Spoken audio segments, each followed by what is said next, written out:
ណិតអូនក្រៃការធ្លាប់រីករយក្នុងព្រៃពេលនេះហេតុអ្វីដងដីក្រុងការត្របែកព្រៃ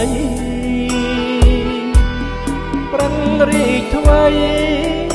រីកក្រៅបេះដូងឈ្មោះអ្នកគេឆ្លាក់ចងក្រងពណ៌ដូចនួនល្អពណ៌ចិត្តរាយមាយការអើយកុំតូចចិត្តព្រមលីខិតចាមកពីព្រៃត្រូវគេមិនស្និទ្ធជីវិតស្រីគេមែងងាយទូលបរិយាយក៏ឥតបានការអបការពោស្វាយឈប់ខ្វល់ខ្វាយ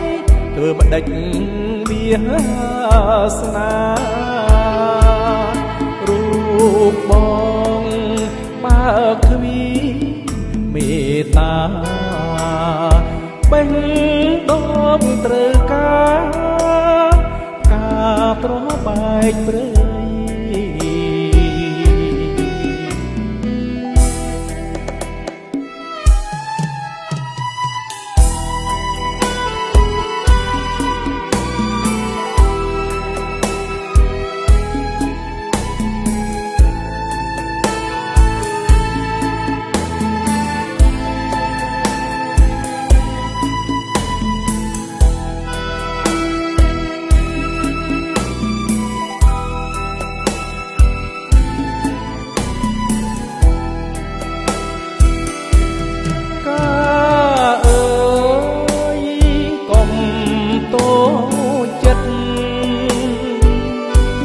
ព្រមលីខិតចាមកពីព្រៃត្រូវគេមិនស្និទ្ធជីវិតស្រីគេមែនងាយទូងបងរិយាយក៏ឥតបានការអបការពោស្វាយឈប់ខ្វល់ខ្វាយធ្វើម្ដេចវាសនារូបបងបើកទ្វីមេត្តាបេះដូងត្រូវការត្របែកព្រៃ